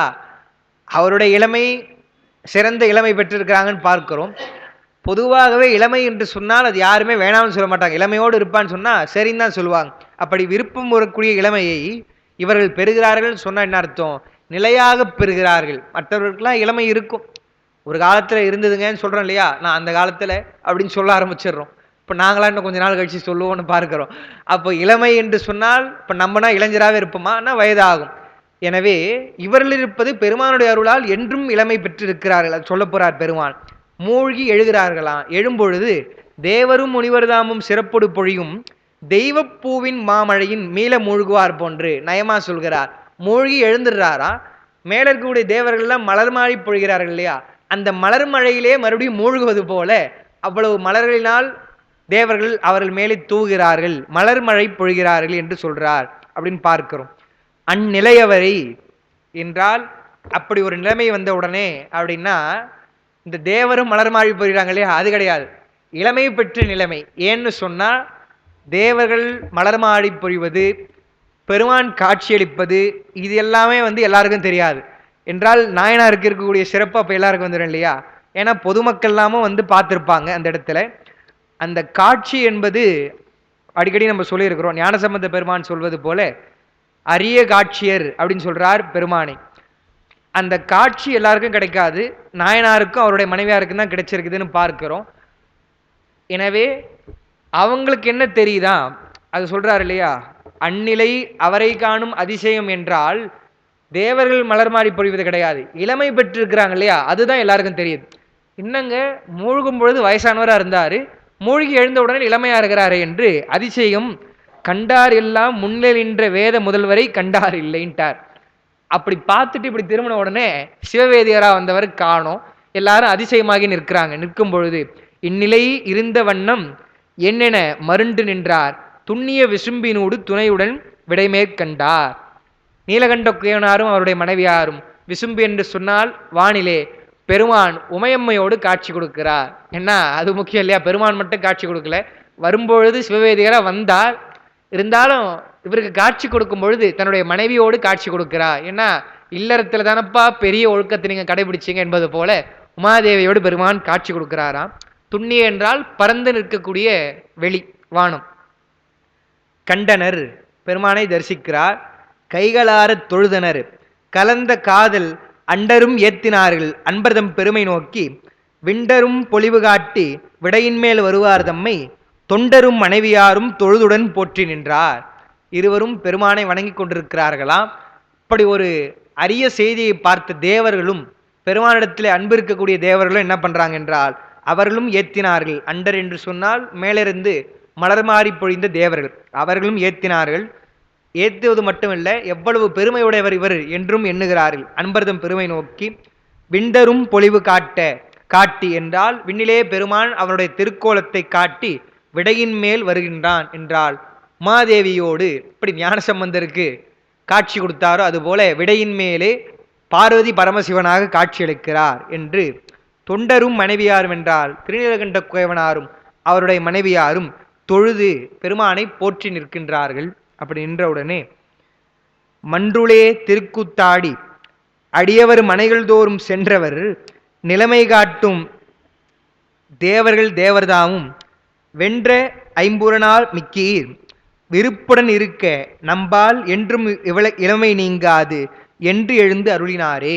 பெருமான் என்ன சொல்றார், பெருமான் மன்றுளே ஆடுபவராக இருக்கலாம், ஆனால் அடியாருடைய இல்லத்திலும் எழுந்தருளுகிறார் இது போன்ற இளமைத்தன்மையோடு. மாணிக்கவாசகர் இங்கு நம் இல்லங்கள் தோறும் எழுந்தருளி செங்கமல பொற்பாதம் தந்தருளும் சேவகன் என்று சொல்றார் இல்லையா, அவ்வளவு பெரிய தன்மை அது. அதுதான் இங்க சொல்றார். மன்றுளே திருக்கூத்தாடக்கூடிய பெருமான் அவர் தேவரில் தேவர். அவர் என்ன பண்றாரா, இவரை நோக்கி சொல்றாரா, வென்ற ஐம்புலனால் மிக்கீர். வென்ற ஐம்புலனால் என்று சொன்னால் வெல்ல முடியாத புலன், அது புலன்களை வென்றீர் என்று அப்பர் பெருமான் பெருமானை நோக்கி பாடக்கூடியது திருமுறைகளில் வரும். புலன்களை வென்றவன் நீ ஒருவன் தான் என்று அந்த சொல்லை அப்படியே சேக்கிழார் எடுத்து பெருமான் சொல்வதாக வென்ற ஐம்புலனால் என்று சொல்லி மிக்கீர் என்றால் அதனால் உயர்ந்தவர் நீர் என்று பொருள். அது அவ்வளவு சாதாரணம் கிடையாது. இன்னொன்று பெருமானே சொல்றாருன்னா அவரை தவிர அதை கடப்பது மிகவும் அரிது. ஆனால் அதை அவர் செய்திருக்கிறார் சொல்லிட்டு விருப்புடன் இருக்க நம்பால் என்றும் இளமை நீங்காது என்று எழுந்தருளினார் என்றால் என்னோடு சிவலோகத்தில் நீங்க இளமை நீங்காமல் இருக்கலாம் என்று சொல்லி பெருமான் அருள் செய்கிறாரா. நாயனாருடைய சிறப்பை நோக்கி பெருமான் சொல்கிறார் என்று பார்க்கிறோம். சொன்ன உடனே விரலுடை தொண்டனாரும், விரல் என்று சொன்னால் அந்த வலிமை என்பது எவ்வளவு பெரிய ஒரு சிறப்பானது. மற்ற போர் வலிமையெல்லாம் இருக்குது. இப்ப சுந்தரர் கூட சொல்லும் பொழுது விரல் விசையனே பீமனேன்லாம் சொல்றார். அவங்களுடைய ஆற்றல் எல்லாம் ஆற்றல் தான். அதை விட மனதை ஒருவன் கட்டுப்படுத்தி இருக்கிறான் என்று சொன்னால் அது பெரிய ஆற்றல் அல்லவா. விரலுடை தொண்டனாரும் வெள்ளகை செவ்வாய் மென்தோல் அரளியர் கூந்தலாரும் மனைவியும் அருளின் ஆர்ந்து என்றால் கருமணர் போல கூந்தலுடைய கரிய கூந்தலுடைய அப்படின்னா என்ன அர்த்தம்? முதல்ல சொன்னார் அவங்க இளமை நீங்கும் பொழுது அவர் சொல்லுவார் உடல் மெலிவுற்று அவர்கள் சாய்ந்தாலும் அன்பு தம்பிரானிடத்து சாரார் அப்படின்னு சொல்லுவார். மெய் தளர்ந்த போதும் பெருமானிடத்திலே அன்பிலே தளராமல் இருக்கிறார்கள் சொல்றார் இல்லையா. அது மாதிரி இப்ப சொல்லணும் இல்லையா அவங்க எப்படி இருக்கிறாங்கன்னு சொல்றார். அரளியர் கூந்தலாரும் மனைவியும் என்றால் கருநிறமுடைய கூந்தலை பெற்றிருக்காங்கன்னா இளமை நல்ல இளமை பெற்றிருக்கிறார்கள். அருளின் ஆர்ந்த திரளுடை செய்கை செய்து சிவலோகம் அதனை எய்தி பெறலரும் இளமை பெற்று பேரின்பம் உற்றாரன்றே. இந்த இன்பம் எல்லாம் சிற்றின்பம் தான். அவர் சேக்கிழாருடைய குறிப்பு, அவர்கள் இயல்பாக இருந்திருந்து இங்கு பெற்றிருந்தாலும் அந்த இன்பம் என்பது சிற்றின்பம் தான். ஆனால் நீலகண்டத்தின் மீது பெற்ற ஆணையினாலே அவர் கடைபிடித்த ஒழுக்கத்தினால் யாரும் பெற முடியாத இளமை என்றார். பெறலரும் இளமைன்னு சொன்னா நிலையான இளமையை பெற்று சிவலோகத்திலே இருக்கக்கூடிய ஒரு பேரின்பம் என்பது அவருக்கு கிடைத்தது என்று சொன்னால் அதுதான் அவருக்கு பெருமான் கொடுத்த செய்தி என்று சொல்லிட்டு திரளுடை செய்கை செய்து என்றால் பெரிய செய்கை செய்து இந்த நிலைமை அடைந்திருக்கிறார்னு பார்க்கிறோம். இன்னும் ஒரே ஒரு பாட்டு தான் நாயனாருடைய புராணத்தில் இருக்குது. அதை நான் சும்மா படிச்சிடுறேன். ஏன்னா எளிமையான பாட்டு தான். நான் அது ஒன்றுத்துக்காக எதுக்கு ஒரு பக்கம் தான் நான் அதை எழுதலை. நான் அது பாட்டு வேணா அடுத்த குறிப்பில் நான் சும்மா எழுதிடுறேன். 44வது பாட்டு. அயலறியாத வண்ணம் அண்ணலார் ஆணை உய்த்த மயலில் சீர்தொண்டனாரை யானை வகையால் வாழ்த்தி என்றால் சேக்கிழார் அதை மறுபடியும் சொல்றார். இப்போ நமக்கே கூட சொல்றோம் இல்லையா, ஒரு ஆறுதல் என்ன சொல்றாங்க, உன்னுடைய கஷ்டத்தை நான் சரிப்படுத்த போறணும் இல்லையோப்பா, மனசளவுல ஒரு ஆறுதலா இருக்கும், மனசுல உள்ள பாரமாச்சு குறையும், என்கிட்ட சொல்லுப்பா, மனசுல இருக்கிறது என்கிட்ட கொட்டிடுப்பான்னு சொல்றோம் இல்லையா. அது மாதிரி ஒரு பெரிய செய்கை செய்கிறார், இல்லை அவருக்கு துன்பமா இருக்குது என்பது போலலாம் அவர் யார்கிட்டையும் சொல்லலை. பெருமான் தான் துணைன்னு இருக்கிறார் இல்லையா, அது பெரிய செயல் என்று சொல்லிட்டு அயலறியாத வண்ணம் அண்ணலார் ஆணை உய்த்த மயலில் சீர் தொண்டனாரை யானரி வகையால் வாழ்த்தி சிறந்த தொண்டராக இருக்கக்கூடிய திருநீலகண்ட குயவனாரை என்னால் முடிந்த வகையிலே வாழ்த்தி சேக்கிழார் சொல்றார். அவருடைய தன்னடக்கம்.